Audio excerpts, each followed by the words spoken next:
America ने रविवार को ईरान में 140 ठिकानों पर मिसाइल और ड्रोन हमले किए। ये हमले किश्म सिरिक, बंदर अब्बास, जाश बुशहर, गोदाम बंदर, महशहर, बेहबहान, अंदिम शेख और देसफुल, अबहाज, आबादान और खुर्रम शहर जैसे इलाकों में किए गए। ईरान के ओमितिह में स्थित आधा जारी तेल और गैस हवाई अड्डे को अमेरिकी मिसाइलों ने मलबे में तब्दील कर दिया। इतना ही नहीं, पिछले 3 घंटों से ईरान के सबसे अहम तेल समृद्ध सूबे खुजेस्तान के लगभग हर शहर पर आसमान से बारूद बरस रहा है। अमेरिकी एयर स्ट्राइक में ईरान के air defence system, radar site, missile drone depot और उसकी घातक छोटी नावें तबाह कर दी गई।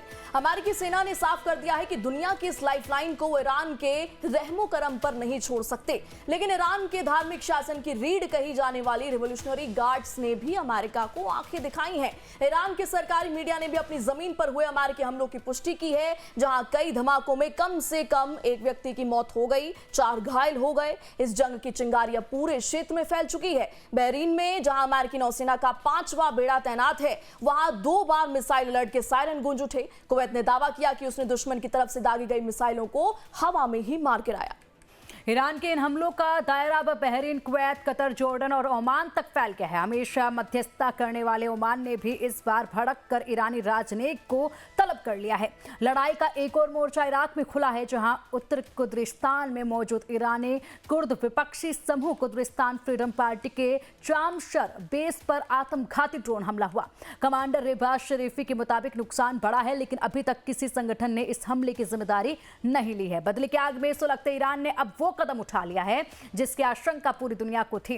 दक्षिणी ईरान के बुशहर प्रांत से एक के बाद एक कई बैलिस्टिक मिसाइलों ने आसमान का सीना चीर दिया है। ईरान ने बहरीन, कुवैत, कतर, जॉर्डन और ओमान की ओर हमले करके जवाबी कार्रवाई की है। यह ईरान की तरफ से अमेरिका के हमलों का सीधा और सबसे आक्रामक जवाब है। ईरान के इस पलटवार का केंद्र बना है जाम मिसाइल फील्ड। IRGC के इस बेहद सुरक्षित और खुफिया बेस से भारी संख्या में बैलिस्टिक मिसाइलें दागी गई हैं। एक्सपर्ट्स का मानना है कि इन मिसाइलों के निशाने पर खाड़ी देशों में मौजूद अमेरिकी सैन्य ठिकाने और उनके युद्धपोत हो सकते हैं। बुशहर का ये इलाका हॉर्मुज जलडमरू मध्य के बेहद करीब है। यहां से दागी गई मिसाइलें कुछ ही मिनटों में खाड़ी में मौजूद किसी भी टारगेट को निस्से-नाबूद करने की ताकत रखती हैं। इन मिसाइलों के लॉन्च होते ही पूरे मिडिल ईस्ट का एयर स्पेस हाई अलर्ट पर आ गया है। ये हमले ईरान द्वारा एक दिन पहले स्ट्रेट ऑफ हॉर्मुज में साइप्रस के झंडे वाले कंटेनर जहाज पर किए गए हमले के बाद हुए। जहाज को काफी नुकसान पहुंचा, जबकि 23 क्रू सदस्यों को बचा लिया गया और एक भारतीय क्रू सदस्य अभी भी लापता है। तो वहीं जॉर्डन ने कहा है कि ईरान की ओर से दागी गई 4 मिसाइलों को उसने मार गिराया है। ये जानकारी उसने अपनी सरकारी समाचार एजेंसी पेट्रा के जरिए दी है। जॉर्डन की सेना का हवाला देते हुए पेट्रा ने कहा है कि इस घटना में कोई हताहत नहीं हुआ और ना ही कोई नुकसान हुआ। इससे पहले ईरान ने जॉर्डन को निशाना बनाकर हमला करने का दावा किया था। जॉर्डन में अमेरिकी सैन्य बल तैनात है। पश्चिम एशिया सुलग रहा है और इस बीच अमेरिकी राष्ट्रपति डोनाल्ड ट्रंप ने अपने सोशल मीडिया अकाउंट से एक ऐसी तस्वीर शेयर की है जिसने पूरी दुनिया में खलबली मचा दी है। राष्ट्रपति ट्रंप की पोस्ट की गई इस तस्वीर में अमेरिका के 2 सबसे घातक लंबी दूरी के बम वर्षक विमान P-2 और P-1 एक साथ फॉर्मेशन में उड़ते नजर आ रहे हैं। बता दें कि ये दोनों विमान दुनिया के किसी भी कोने में जाकर भारी तबाही मचाने में सक्षम हैं। आज सुबह ही ईरान ने जॉर्डन की सीमा में 4 मिसाइलें दागी, जिन्हें मार गिराया गया। बहरीन और कुवैत में भी अमेरिकी सैन्य बेस को निशाना बनाने की कोशिश हुई है। तो लगातार हमले जारी हैं। आसमान एक बार फिर से पट चुका है मिसाइलों से। ड्रोन से हमले किए जा रहे हैं, मिसाइलों से हमले किए जा रहे हैं। इसी पर चर्चा के लिए हमारे साथ हमारे खास मेहमान जुड़ चुके हैं। हमारे साथ retired colonel SK Malik ji हैं, डिफेंस एक्सपर्ट। सर, स्वागत है आपका लाइफ टाइम्स पर। रिटायर्ड मेजर जनरल अनुज माथुर जी हमारे साथ हैं और डॉक्टर अजिताभ जी पॉलिटिकल एक्सपर्ट हमारे साथ है। सर, आप तीनों का ही बहुत स्वागत है लाइफ टाइम्स पर। सबसे पहले रुख करना चाहेंगे माथुर सर आप ही का। एक बार फिर से आसमान पटा पड़ा है मिसाइलों से, ड्रोन से, और तस्वीरें जो हैं वो जारी कर डोनाल्ड ट्रंप अब चेतावनी दे रहे हैं, डराने की कोशिश कर रहे हैं। हालांकि ये सच है कि ईरान और अमेरिका दोनों ही एक ऐसे युद्ध के जाल में फंसे हुए हैं कि एग्जिट कहां से करना है ये हो नहीं पा रहा है उनसे। तमाम कोशिशें की जा चुकी हैं लेकिन झुकने को तैयार नहीं है। एग्जिट करना भी चाहते हैं लेकिन हो भी नहीं पा रहा है। माथुर सर, सिचुएशन इस वक्त। जय हिंद। देखिए, आपको एक बात बिल्कुल क्लियर मैं बता देना चाहता हूं कि ये जो आज का ईरान है वो पूरी तरह से जिहादी मानसिकता वाले IRGC की गिरफ्त में है। आपका ध्यान आकर्षित करूंगा, इसके बारे में बात हो चुकी है। जो स्टेटमेंट खुमैनी के पोते ने, खुमैनी मतलब जो पहले वाला जिसने मेन आयतुल्लाह खुमैनी 1979 फेमस, उसके पोते ने स्टेटमेंट दिया है कि जो भी बातचीत करेगा अमेरिका से वो गद्दार है, बिल्कुल। उसको खत्म करना है। तो मतलब जब आपका विचार सोच ऐसा है कि बातचीत कौन कर रहा है, पेजेश्कियान, वो आपका खुद का राष्ट्रपति है, उसके लिए भी एक मौत की सजा। बातचीत अरागची कर रहे हैं, उनके लिए भी मौत की सजा। जब आपका ये मानसिकता है, ये आपकी सोच है, तो ये बात आप निश्चित रूप से मान लें कि ये ईरान का जो करंट डिस्पेंसेशन है, ईरान एक बहुत बेहतरीन देश है, बहुत जबरदस्त पुरानी सभ्यता है, हजारों वर्ष पुरानी सभ्यता, लेकिन जो 1979 से इनके ऊपर एक ऐसा जबरदस्त सो कॉल्ड इस्लामिक रेवोल्यूशन करके एक अतिवादी धार्मिक लीडर, वो पॉलिटिशियंस नहीं है, वो धार्मिक नेता हैं, जिनका की बेसिस जो फंडामेंटल है वो रिलीजन और रिलीजियस फंडामेंटलिज्म के ऊपर आधारित है। तो वो जब काम कर रहे हैं तो वो इस बात को नहीं देख रहे हैं कि उनके देश का क्या नुकसान हो रहा है उनको। तो जब ऐसे लोग होंगे तो आप कैसे उम्मीद कर सकते हैं कि ये युद्ध समाप्त होगा? किसी बात पे वो मानने को तैयार नहीं। इतना अच्छा, मैंने बार बार कहा, इतना अच्छा मौका था उनके पास, 14 इतनी ज्यादा कंसेशंस अमेरिका ने उनको दे दिए थे जितने कि उनको 50 सालों में सोच भी नहीं सकते थे। बावजूद उसके उन्होंने इधर हमला उधर हमला, फिर एक हिट लिस्ट निकाल रखी है। आप देख लें, उस हिट लिस्ट को पढ़ ले, उस हिट लिस्ट में पता नहीं कितने मुस्लिम लीडर्स हैं, कुवैती, कतरी, सबका नाम उसमें डाला हुआ है। तो ये कोई, मुझे लगता है जब आपकी इच्छा ही नहीं है, जब आपका जो सोच विचार ही नहीं है कि आप किस तरह से यहां पर शांति लेकर के आएंगे, तो ये युद्ध खत्म नहीं हो सकता, ये आप गारंटी मान के चलिए। दूसरी चीज मैं बताता हूं, अमेरिका ने भी बिल्कुल क्लियर कर दिया है। अमेरिका ने क्या कहा है, बातचीत करना है तो करो, सीज फायर नहीं होगा। तो सीज फायर नहीं होगा, वो क्यों नहीं होगा? क्योंकि अमेरिका जानता है कि उसको टाइम टू टाइम इनको सबक सिखाने की जरूरत है। जब तक आप इस स्ट्रेट ऑफ हॉर्मुज को एक बेहतर तरीके से ओपन नहीं कर देंगे, जब तक आप इस स्ट्रेट ऑफ हॉर्मुज के ऊपर, जब तक ये मानसिकता रहेगी, तब तक ये युद्ध समाप्त होने वाला नहीं है। आप देखिए कहां कहां इन्होंने हमला किया है। ओमान, जहां जिससे आप कल बात कर रहे थे, अरागची कल ओमान में जाकर के उनसे बातचीत कर रहे थे, आप आज वहां पर हमला कर दिया। आपने 6 देशों पे हमला किया है, पूरा का पूरा जो खाड़ी का क्षेत्र है, हर जगह पर आपने हमला किया है। उसके बाद आप कहते हैं कि हुती जो हैं वो सऊदी अरब से लड़ने के लिए तैयार बैठे हैं। तो ये आप जब तक आप इस प्रकार का माहौल रहेगा, तो मुझे नहीं लगता पिंकी किसी तरह से ये जो संघर्ष है ये समाप्त होने वाला है। इस मानसिकता को खत्म करना पड़ेगा। अब देखिए, इन्होंने जो लिंडसे ग्राहम है उसका भी ले लिया है उन्होंने कि हमने किया। I hope it has been discussed. वो जो लिंडसे ग्राहम मरे हैं, उनको कहते हैं वो ईरान में चल रहा है बाकायदा कि हमने एक जिहादी को या एक उसको शत्रु दुश्मन को जहन्नम पहुंचा दिया वगैरह। तो मेरा ये मानना है कि एक फंडामेंटल चेंज आपको अपने विचारधारा में लाना पड़ेगा। जो लोग बातचीत करने के पक्षधर हैं, पेजेश्कियान हुए, अरागची हुए या गलीबाफ हुए या कोई भी हुआ, वो लोग भी बिल्कुल साधारण सिंपल नहीं है, वो भी काफी रेडिकलाइज्ड हैं, लेकिन फिर भी वो बातचीत करना चाहते हैं, क्योंकि वो आने वाली जो जनरेशंस हैं जिनको तबाही कर रहे हैं, इनको फर्क नहीं पड़ता। 27,000 लोग उन्होंने खुद मार दिए थे जनवरी के महीने में। इनको फर्क नहीं पड़ रहा है इनका देश कहां जा रहा है, आर्थिक रूप से कहां जा रहा है, सामाजिक रूप से कहां जा रहा है। सिर्फ और सिर्फ बदला, जन्नत, जिहाद, जब तक ये है तब तक मुझे लगता नहीं कोई सोल्यूशन इसका निकलने वाला है। इसका सॉल्यूशन कोई निकलता नजर नहीं आएगा जब तक ये मानसिकता नहीं बदली जाएगी। लेकिन मानसिकता को बदलना इतना आसान काम नहीं होता है, इसमें तो सदियां गुजर जाती हैं। जब कहीं की मानसिकता बदली जा सकती है, ये वक्त के हिसाब से होती है, किसी के दबाव के हिसाब से नहीं होती है, और इतने वक्त में नहीं हो पाया तो अब कैसे हो पाएगा। लेकिन फिलहाल कोई टर्निंग पॉइंट नजर आता है क्या, इस पर हम बात करेंगे। और साथ ही माथुर सर, ये भी तो है कि अभी ईरान में 2 धड़े हैं अंदर खाने में। एक चाहते हैं कि समझौता हो जाए, डिमांड्स जो रखी जा रही हैं वो फुलफिल हो ही रही हैं, इसी पर जो है फाइनल समझौता हो जाए जो एमओयू था। लेकिन एक जो कट्टरवादी धड़ा है वो अभी नहीं चाहता है समझौता। यहां पर भी पेंच अंदर खाने में ईरान में फंसे हुए हैं, जितनी जानकारी निकलकर सामने आ रही है। हॉर्मुज़ जलडमरू मध्य में नियंत्रण को लेकर अमेरिका और ईरान आमने सामने हैं। दोनों देशों ने इस रणनीतिक जलमार्ग पर अपने अपने नियंत्रण का दावा ठोक दिया है। यह तनातनी भीषण हमलों के बाद शुरू हुई है, जिसने पूरे मिडिल ईस्ट में शांति और युद्ध विराम की कूटनीतिक कोशिशों को आईसीयू में डाल दिया है। विवाद की आग रविवार को तब भड़की जब ईरान ने ओमान के तट के पास हॉर्मुज़ जलमार्ग में एक कमर्शियल कंटेनर जहाज को निशाना बनाया। इस एक हमले ने पूरे सप्ताहांत मिडिल ईस्ट को दहला दिया। यह वही संकरा जलमार्ग है जिससे पूरी दुनिया की अर्थव्यवस्था दौड़ती है। दुनिया का 5वां हिस्सा कच्चा तेल और प्राकृतिक गैस इसी रास्ते से होकर गुजरता है। लेकिन जब से युद्ध शुरू हुआ है, फारस की खाड़ी का यह मुहाना बंधक बन चुका है। ईरान लगातार कमर्शियल जहाजों को डरा धमकाकर इस रूट पर अपनी पकड़ मजबूत कर रहा है। ईरान और अमेरिका उस 60 दिन के अंतरिम समझौते के लगभग आधे समय पर पहुंच चुके हैं, जिसका मकसद युद्ध को स्थायी रूप से खत्म करने के लिए बातचीत शुरू करना था। इसके बजाय स्थिति जलडमरू मध्य और उसके भविष्य को लेकर लगातार हमलों में बदल गई है, जिससे दुनिया के नेताओं को चिंता हो रही है। ईरान के साथ युद्ध पूरी तरह से फिर से शुरू हो सकता है, यानी कि फुल फ्लेज वॉर हो सकता है। संयुक्त राष्ट्र के महासचिव एंटोनियो गुटेरेस ने एक बयान में कहा कि अगर बड़े पैमाने पर लड़ाई फिर से शुरू होती है तो इसके नतीजे बहुत खतरनाक होंगे। मिडिल ईस्ट में एक बार फिर युद्ध की चिंगारी भड़क उठी है। अमेरिका के हवाई हमलों और ईरान की जवाबी कार्रवाई के बाद सोमवार को वैश्विक तेल बाजार में भारी उबाल आ गया।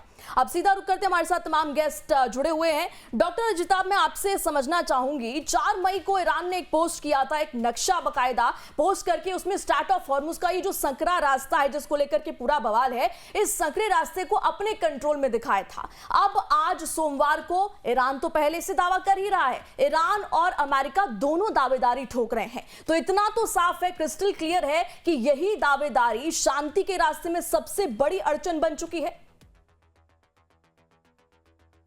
जी प्रेरणा जी, बिल्कुल सही कहा आपने। हॉर्मुज को लेके ही सारी कवायद है, क्योंकि ईरान तो जानता है कि अगर उसने हॉर्मुज को छोड़ दिया तो वो संकट में और उसके संकट गहरा सकते हैं, क्योंकि अमेरिका अपनी पकड़ को बढ़ाए रखने के लिए एक तरफ वो हॉर्मुज को छुड़ाने की कवायद कर रहा है, दूसरी तरफ न्यूक्लियर जितने भी इशू हैं अब सब बैक बर्नर में पहुंच गए हैं, पीछे चले गए हैं।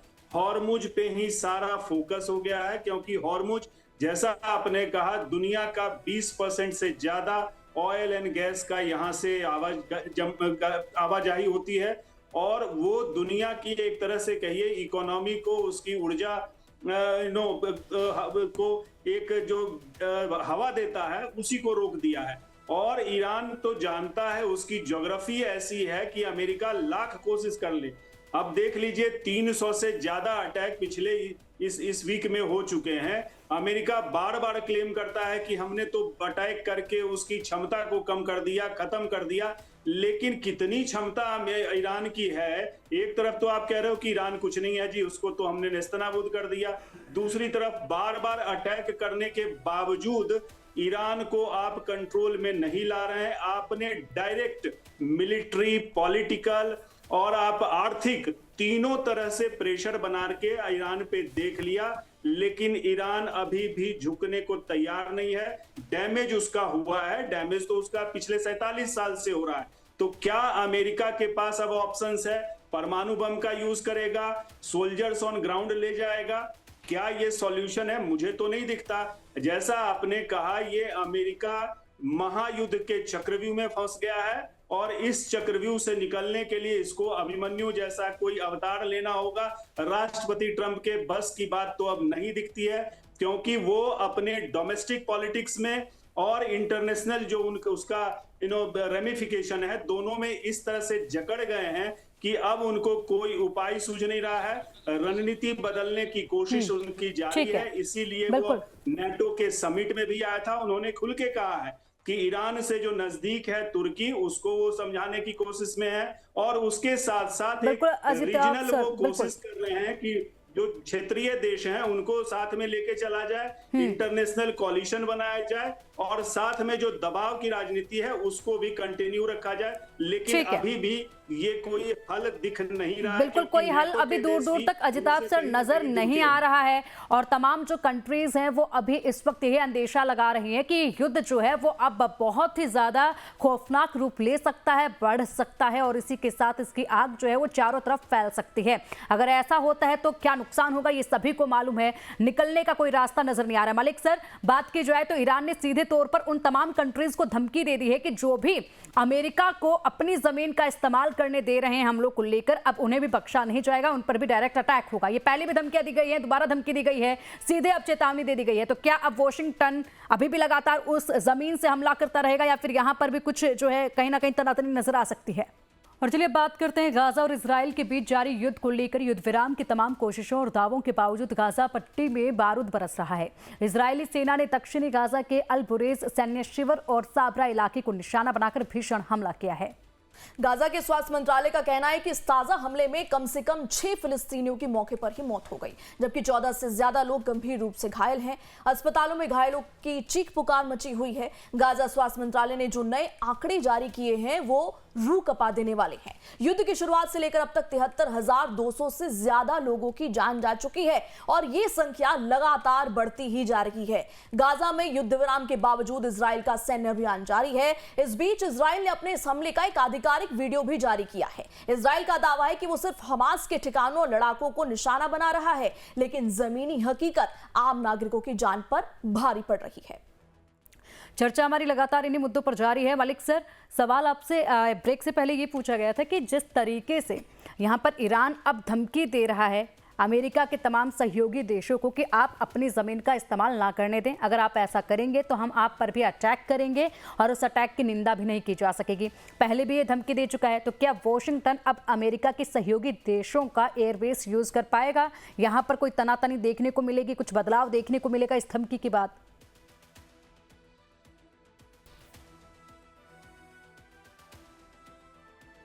सर, आपकी आवाज़ अब फिर से नहीं मिल पा रही है, एक बार अनम्यूट कीजिएगा खुद को। सर, आपकी आवाज़ नहीं मिल पा रही है।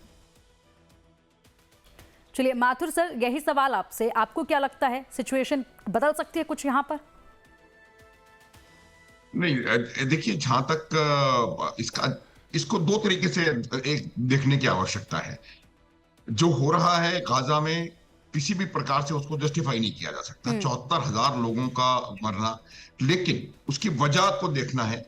आप देखिए कि जो हमस के लोग हैं वो किस तरह से अपने खुद के भोले वाले लोग, यही मैं थोड़ी देर पहले भी कह रहा था कि वो जो दिमाग की मानसिकता है वो मानसिकता यही है कि कोई भी मरते रहें, लेकिन हम अपना जो जन्नत का सफर है उसको आगे बढ़ाते रहें। ये जो चीज है ये बात समझने वाली है और मुझे लगता है यहाँ पर भी वही का वही हालत है। और वो हमस वाले वहां के लोगों को ढाल बना करके स्कूलों में, अस्पतालों में, फैक्ट्रियों के नीचे, आपको मैं बता सकता हूं कि जिस प्रकार से जो पैसा आता था वहां पर डेवलपमेंट के लिए, पाइप उन्होंने पैसा देना बंद किया, पाइप्स देने शुरू किए। उन पाइप्स को भी उन्होंने पिघलो करके उसके रॉकेट बनाने शुरू कर दिए। जब तक ये चीज रहेगी कि आपको सिर्फ और सिर्फ लड़ना और मरना है, मारना है, तब तक आप किसी भी प्रकार का कोई सेन वॉइस जब तक वहां पर नहीं होगी, वहां की लीडरशिप जब तक सेन नहीं होगी, तब तक किसी भी प्रकार से वो परिस्थिति सुधरने वाली नहीं है। आप इस बात को समझ लीजिए कि इजराइल जो है वो गाजा पर और दक्षिणी लेबनान यानी कि हिजबुल्लाह पर लगातार हमले करता रहेगा जब तक कि वो कन्विंस नहीं हो जाता कि हमस और हिजबुल्लाह दोनों इतने ज्यादा डिग्रेड कर दिए गए हैं कि आने वाले 50 सालों तक इजराइल को किसी प्रकार का वो खतरा नहीं बन करके दिखाएंगे। तो ये वही उसी चीज को आगे बढ़ा रहा है इजराइल, और जस्टिफिकेशन नहीं है लेकिन रीजन है, और ये लगातार दबाव बना रहेगा उनके ऊपर और ये लगातार आप देखिएगा फायरिंग होती रहेगी। ये समझने की बात। बिल्कुल ठीक कहा आपने, लेकिन माथुर सर मैं आप ही से समझना चाहूंगी कि एक तरफ बेशक इजराइल अपने मिशन में आगे बढ़ रहा है, लेकिन ईरान की भी तो तैयारी है। अमेरिकी खुफिया एजेंसी है ODNI, जिसके रिपोर्ट के मुताबिक युद्ध से पहले ईरान के पास 3,000 बैलिस्टिक मिसाइल्स थी जिनकी मारक क्षमता 2,000 किलोमीटर की थी। उसे बाकायदा ईरान ने जमीन के नीचे बतौर सुरंगों में मिसाइल सिटी जिसे कहा जाता है, उस मिसाइल सिटी में छुपा रखा है, और जिसको कि हवाई अगर आप हवा के जरिए या फिर हवाई हमला करते हैं उससे भी नष्ट नहीं किया जा सकता। तो जब ईरान की ऐसी तैयारी है तो क्या इजराइल अपने मिशन में पूरी तरीके से 100% कंप्लीट हो पाएगा? नहीं, देखिए, जहां तक सवाल ईरान का है, जब ईरान के बाद की बात होती है तो उस समय इजराइल अकेला नहीं है। आज आप देखेंगे कि जो ईरान के साथ जो युद्ध है वो अमेरिका लड़ रहा है। दूसरी बात मैं आपको बताता हूँ, ये सब सारे जो स्टैटिस्टिक्स है वो बताई जा रही है, लेकिन जो मिसाइल के लॉन्चिंग साइट्स हैं, जो उनके भंडारण के साइट्स हैं, जो रिप्रोडक्शन जहां पर होता है, वो उन चीजों पर बहुत ज्यादा नुकसान हुआ है। आप देखें कि किस प्रकार से वहां से जो मिसाइल, आप मुझे बताएं प्रेरणा कि ईरान बार बार कह रहा है कि बहुत, अगर हिजबुल्लाह पे हमला हुआ तो हम कुछ कर देंगे, हमास पे हमला हुआ तो हम कुछ कर देंगे। अरे कुछ कर क्यों नहीं पा रहे? आप मुझे बताएं, कब इजराइल रुका? कब इजराइल ने हिजबुल्लाह पे हमले करने बंद किए? कब इजराइल ने हमास में और गाजा में अपने एयर स्ट्राइक्स खत्म करी? कब इजराइल ने गाजा में अपना ग्राउंड ऑपरेशन खत्म किया? कब इजराइल ने हिजबुल्लाह में, लेबनान में अपना ग्राउंड ऑफेंसिव करके और 10-12 किलोमीटर का एरिया कब्जा नहीं कर लिया? सीरिया में कब्जा नहीं कर लिया? फिर भी आप अगर नहीं मार पा रहे हैं तो इसको समझने की जरूरत है कि ये कहने की चीज अलग होती है और उनके पास वाकई क्या बचा हुआ है, क्या नहीं बचा हुआ है, कितने लॉन्चर्स उनके अभी मौजूद हैं। मैं ये नहीं कह रहा हूं कि ईरान के पास कोई ताकत नहीं है, पूरी ताकत है, लेकिन ईरान ने जो अब कॉन्सेंट्रेट किया है इस सीज फायर का लाभ उठाते हुए, देखिए ये वो लोग हैं, जब इनके पास पैसा आया उस पैसे से इन्होंने स्कूल, ब्रिज, हॉस्पिटल ये बनाया नहीं। उस जब पैसा उनके पास आया तो उस पैसे से उन्होंने फिर बम बनाए, रॉकेट बनाए, मिसाइल बनाई, ड्रोन बनाए। तो ये जब तक ये जिहादी सोच नहीं है तब तक आप मुझे बताएं कि आप कितना भी 300 अरब डॉलर, आप 3000 अरब डॉलर दे दो, तब भी ये ईरान जो है इस जो करंट डिस्पेंसेशन है वो लगातार इसी में लगा रहेगा कि कैसे हम यहाँ पर शक्ति बने और कैसे हम हथियार बनाते चले जाएं। चाइना और रूस भी तो अंदर खाने से मदद कर ही रहे हैं माथुर सर। बिल्कुल कर रहे हैं, लेकिन चाइना और रशिया क्या मदद कर रहे हैं? आप मुझे बताएं, क्या उन्होंने मिसाइल पहुंचाई? वहां नहीं। उन्होंने जो मदद कर रहे हैं, एक तो वो जो बातचीत करने की, जबानी जुमा खर्च की मदद है, और उसके अलावा वॉर लाइक मटीरियल शायद वहां पहुंचा रहे हैं। उनको बनाना अपने आप पड़ेगा। हाँ। आज जो परिस्थिति ईरान के अंदर हो रही है उसको भी कहीं ना कहीं इनको देखने की जरूरत है। और ये अंतर, आज मैं ये बता रहा हूं कि देखिए, अंतरराष्ट्रीय समुदाय में जो थोड़ा बहुत सहानुभूति और इनकी तरफ आई थी 28 फरवरी के हमले के बाद, वो तमाम कहीं ना कहीं अलग हो गई। आज यूरोप उनके खिलाफ बात कर रहा है, एशियाई देश बहुत सारे उनके खिलाफ बात कर रहे हैं, और आपने सारे पश्चिम एशिया को तो वैसे ही अपना शत्रु बना रखा है, हर एक के ऊपर आप जाकर के हमला कर रहे हैं। तो मेरा ये मानना है कि ईरान को फंडामेंटल चेंज लाने की जरूरत है अपने सोच विचार में, और जब तक ये नहीं होगा तब तक मैं आपको बता सकता हूं कि ये कोई इसका सोल्यूशन निकलने वाला है नहीं। जहां तक शक्ति बढ़ने के सवाल है, मुझे हो सकता है उन्होंने अपनी शक्ति बढ़ा ली हो, लेकिन फिर भी मिलिटरीली वो इतने शक्तिशाली नहीं हुए हैं कि वो ईरान जो है वो इजराइल और अमेरिका को मिलकर के उनका सामना कर सके। बार बार ये जो डिल्यूशन उनके दिमाग में डाला गया है, उनकी मानसिकता में, कि आपने अमेरिका को हरा दिया, अमेरिका को आपने नहीं हराया है। अमेरिका के सामने आप 6 हफ्ते 40 दिन टिके रहे हैं, हराया नहीं है। ये डिल्यूशन आपको निकालना पड़ेगा। जब तक वो डिल्यूशन नहीं निकलेगा, अब उनको ये लगता है कि हमने अमेरिका को हरा दिया, हम पूरी दुनिया को हराएंगे और दुनिया की सोल सुपर पावर बन जाएंगे। ऐसा है नहीं प्रेरणा, इसको समझने की जरूरत है। बिल्कुल बिल्कुल सही कह रहे हैं माथुर सर आप। ये एक जो जैसे कहते हैं ना कि प्रोवोक किया जा रहा है कि हाँ तुम लड़ो, तुम बहुत सही कर रहे हो और तुमने आगे वाले की गुंडागर्दी जो है खत्म कर दी है, ये जो करने की कोशिश की जा रही है, ऐसे में नुकसान जो है कहीं ऐसा ना हो कि अंत में जाते जाते ईरान को भुगतना पड़ जाए। हालांकि लंबी लड़ाई चलेगी, दूसरी कंट्रीज को ही ज्यादा भुगतना पड़ेगा। मलिक सर, एक बार फिर से आपका रुख करना चाहूंगी। सबसे पहले आवाज आप चेक करवा दीजिएगा, आवाज आपको मिल पा रही है? Pinky ji, good afternoon, I can hear you very clearly.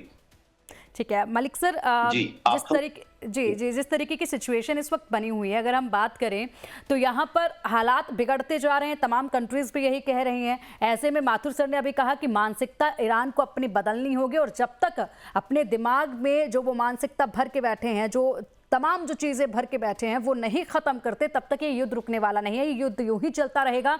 लेकिन अगर अब जो संभावना लगाई जा रही है कि ये युद्ध आगे बढ़ सकता है, खतरनाक हो सकता है, तो क्या अमेरिका के अंदर खाने दूसरी जो पार्टीज हैं, जो जनता है, क्या वो ऐसा होने देगी? पहले से ही नाराज चल रही हैं। डोनाल्ड ट्रंप तो युद्ध खुद भी खत्म करना चाहते हैं, लेकिन कोई रास्ता उनके पास अब दिखा नजर नहीं आ रहा है। तो क्या सिचुएशन हो सकती है अमेरिका की, और क्या अगर सिचुएशन बिगड़ती है तो फुट ऑन ग्राउंड देखने को मिल सकता है? लगता है मलिक सर के साथ एक बार फिर से संपर्क कट गया है। दोबारा से मलिक सर से कनेक्ट करने की कोशिश करेंगे हम। अजिताभ सर, यही सवाल आपसे। ये मानसिकता की बात हो रही है। जब आदमी जिंदा रहेगा तब तो मानसिकता वो देखेगा, नंबर 1। नंबर 2, ये रामायण में एक बहुत फेमस है डायलॉग भरत जी का कि भाई भावना में ज्ञान नहीं होता। ये भावना जो है, भावना को भुनाने में ईरान कहीं ना कहीं सफल हो रहा है। और पूरा अपने पॉपुलेशन को, आपने अभी जिक्र किया कि कुर्दिस्तान में या कुर्द के जो लोग हैं वो, उनको भी भड़काने की अमेरिका ने भरसक कोशिश की। ईरान के अंदर जनता को, अवाम को तोड़ने की अमेरिका ने भरसक कोशिश की, साम दाम दंड भेद लेके। लेकिन ईरान कहीं ना कहीं भावना में अपने लोगों को एक करने में, उनको एकजुट करने में कामयाब रहा है। दूसरी तरफ आप देखिए, ये जो मौका उसको मिला, जनाजे की जो अंत्येष्टि की कूटनीति हुई, उससे उसको एक तरह से उसने बहुत अच्छे से उसको यूज किया, लोगों को इकट्ठा करने का, लोगों को एकता में लाने का, और उनमें वो भावना जो है राष्ट्रीयता का, राष्ट्रवाद का, वो भरने का। दूसरी तरफ देखिए, ईरान तो कमजोर बहुत पहले से है।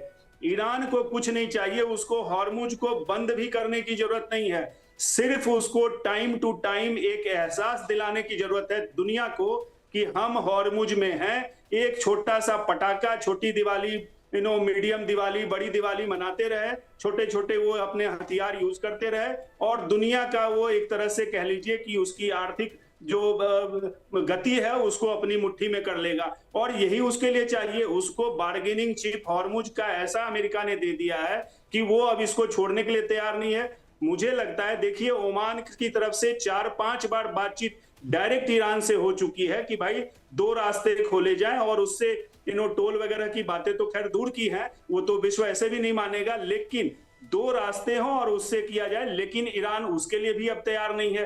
तो आप देख लीजिए, ईरान की जिद इतनी हो गई है, और उसकी जिद के पीछे कहीं ना कहीं अमेरिका की जो फेल्ड नीति, मैं कहूंगा असफल प्रयास, वो ईरान को इतना घेरने की अंदर से और बाहर से सारी कोशिश कर ली, लेकिन अमेरिका का चूंकि लक्ष्य उसमें खोट था, उसकी वजह से वो अब तक सफल नहीं हो पाया है। अब फिर से ये कवायद हो रही है कि 20 उसके वॉरशिप्स जो है, युद्धपोत, वो फिर से भेजने की तैयारी में है, ईरान को फिर से घेरने की तैयारी में, ये सारी चीजें चल रही है। लेकिन जो अमेरिका के अंदर जो कांग्रेस है, वहां की पार्लियामेंट है, कानून तो यही कहता है कि राष्ट्रपति ट्रंप को उनसे लेना चाहिए अधिकार, कांग्रेस को बताना चाहिए। कांग्रेस में ऑलरेडी उनके अगेंस्ट में वोटिंग हो चुकी है, वोट में राष्ट्रपति ट्रंप को हार मिली है, दोनों अपर हाउस और लोअर हाउस जो अमेरिका का संसद का है वहां भी।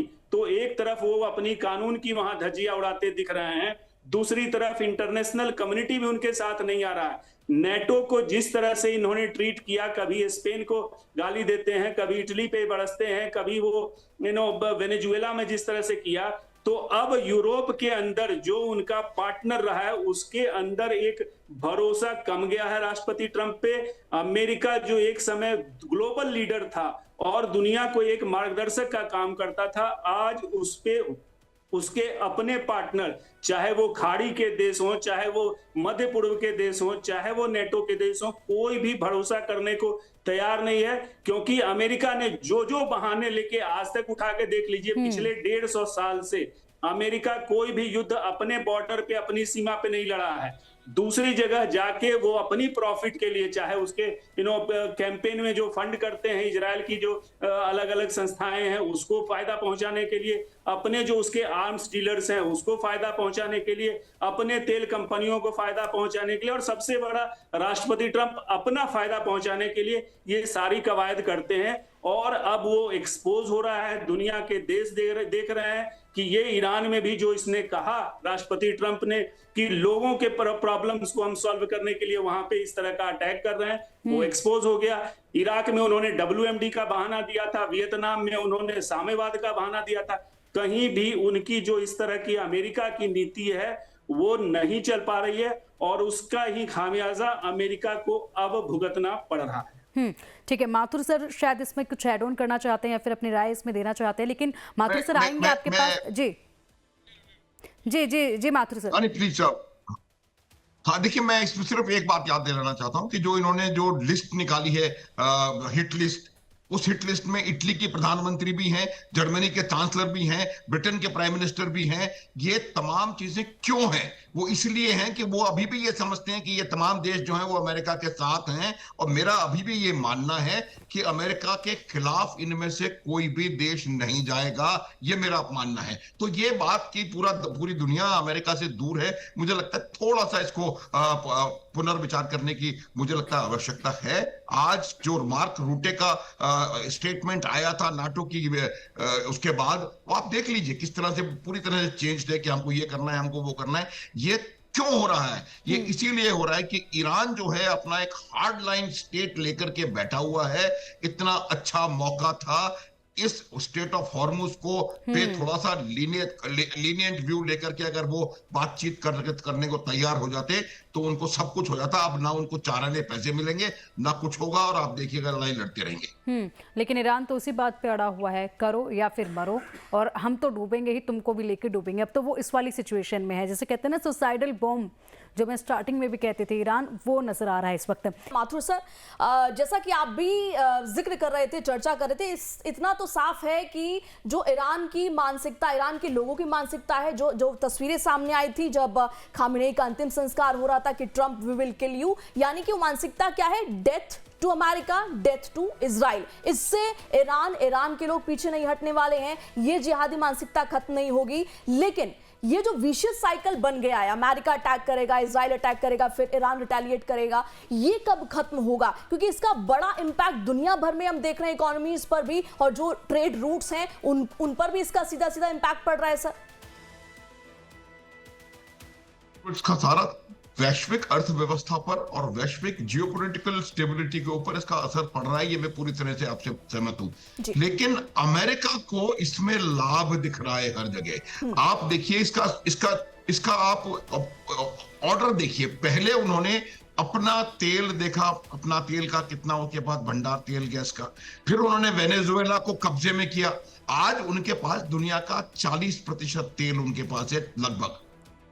अब वो ये चाहते हैं कि उनका, मेरे को लगता है कहीं ना कहीं ये है कि भाई इसको आगे बढ़ाए रखो, ताकि जो सऊदी अरब, ईरान और ये जो देश थे जिनकी पूरी की पूरी अर्थव्यवस्था मात्र तेल के ऊपर आधारित है, उनको कहीं ना कहीं नुकसान हो, ताकि अमेरिका, सब लोग आप देखिए भारत का कितना वहां से वो बढ़ गया है। तो ये पूरा का पूरा गेम मुझे लगता है चलता रहेगा।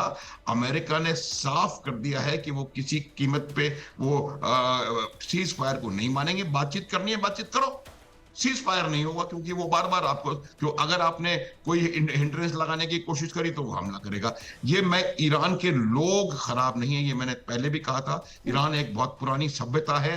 पर्शियन जो कल्चर है वो बहुत रिच है, जो उनकी ट्रेडिशंस हैं, उनके कस्टम बहुत रिच हैं। ये सिर्फ और सिर्फ इस रिजीम, ये जो विचारधारा के लोग, जो धर्मांध लोग आकर के आज देश चलाने का प्रयास कर रहे हैं, ये पॉलिटिकल लीडर्स नहीं हैं, ये जनता द्वारा चुने गए लीडर्स नहीं हैं। ये एक इस प्रकार का धार्मिक गुरु हैं जिन्होंने एक अपने लिए IRGC नाम का दानव अपने चारों तरफ क्रिएट कर लिया है, जिसको इतना जबरदस्त उन्होंने ताकत दे दी है कि वो जो चाहे जहां चाहे कर सकता है। अपने खुद के लोगों को जनवरी में इन्होंने 27-30 हजार लोग खत्म कर दिए। इनको फर्क नहीं पड़ता। ये जनता के आवाज नहीं है, ये ईरान की आवाज नहीं है, ये मेरा मानना है। और जब तक इस चीज से बाहर नहीं निकलेगा, देखिए इसका सोल्यूशन जो है, प्रेरणा पिंकी, इसका सोल्यूशन जो है अंदर से निकल के आएगा ईरान के, और कोई सोल्यूशन नहीं है। और वो सोल्यूशन मुझे लगता है कि कभी ना कभी जरूर आएगा। ये बात आप समझ लीजिए। ये जो हमने उन्माद देखा जी, आप कह रहे हैं कि ये सॉल्यूशन जो है वो कभी ना कभी जरूर निकल कर आएगा, लेकिन तब तक तो सिचुएशन बहुत ज्यादा खराब हो जाएगी। तब तक हालात कैसे होंगे? देखिए, मैं आपको एक बात बताऊं कि लगभग दुनिया के लगभग हर देश ने कोई ना कोई इस प्रकार का अरेंजमेंट करने का प्रयास कर लिया है कि उसकी ऊर्जा की और दूसरी चीजों की जो चीजें हैं वो कहीं ना कहीं कवर हो रही है। नुकसान सिर्फ जो खाड़ी के देश हैं उनको हो रहा है, वो बेचारे पिट रहे हैं, और उसके अलावा जो हमारे वहां पर इतने सारे प्रवासी हैं उनका क्या होगा, ये कुछ चीजें वहां पर देखने की हैं, लेकिन बाकी सब ने अपना अपना रास्ता खोज लिया है। और इस पे जो डिपेंडेंस 20% हम बार बार कह रहे हैं वो कहीं ना कहीं कम होकर के घट करके काफी कम रह गई है, 12-13% व्हाटएवर। बिल्कुल ठीक है। जिताब सर, मैं आपसे समझना चाहूंगी कि ये जो टसल है, इस टसल का क्या आप कोई एंडिंग, डेड एंड देखते हैं? देखिए प्रेरणा जी, कोरिया का युद्ध हुआ था 1951 से 1953 तक, 2 साल चला था, और बातचीत भी साथ साथ चलती रही, युद्ध भी छोटे मोटे चलते रहे थे। तो वो मैं उदाहरण इसलिए दे रहा हूं कि यहाँ भी हालात वैसे ही दिख रहे हैं, बातचीत भी चलती रहेगी और ये छोटे मोटे भी पटाखे चलते रहेंगे, कभी उसकी इंटेंसिटी बढ़ जाएगी, कभी घट जाएगी। हॉर्मुज पे डिपेंडेंसी इतनी आसानी से जाने वाली नहीं है। वो अभी चूंकि 20% तो कह लीजिए कहने को है, अदरवाइज एशिया के लिए वो 90% डिपेंडेंसी है, तो इतनी जल्दी और इतना आसानी से वो नहीं जाएगा। फूड, फ्यूल और फर्टिलाइजर, ये सिर्फ तेल और गैस का ही नहीं मामला है, ये दुनिया को सताती रहेगी और इसका विकल्प इतनी जल्दी नहीं मिलेगा, बशर्ते कि दोनों निगोशिएटिंग टेबल पे आए। अमेरिका को फायदा तो है, लेकिन बार बार राष्ट्रपति ट्रंप को यह कहना पड़ रहा है, आज भी उन्होंने ट्रुथ सोशल पे लिखा है कि 59% जनता उनको अप्रूव कर रही है, तो 40%, 41% जनता तो नहीं कर रही है, उसका क्या कर रहे हैं? और दुनिया की जनता क्या, उनके जो कदम है, जिस तरह से उन्होंने अपने किसी भी देश को, चाहे वो टैरिफ का मामला हो, युद्ध का मामला हो, दबाव की रणनीति और कूटनीति हो, क्या उनको मिला है समर्थन? क्या यूनाइटेड नेशंस उनके साथ खड़ा है? नेटो खड़ा है? खाड़ी के देश भी अब उनसे अलग हो रहे हैं और इजराइल से भी उनका तफरका हुआ है। तो कहीं ना कहीं अब मुझे लगता है एक सेंस प्रिवेल होना चाहिए, गुड सेंस, सद्बुद्धि दे, और कहीं ना कहीं अब एक मिलजुल के साझा प्रयास करना चाहिए। दुनिया को एक राह दिखाने की जो अमेरिका की परंपरा रही है, उसमें वो भटकाव दिख रहा है। वो भटकाव राष्ट्रपति ट्रंप के आने से बढ़ा है।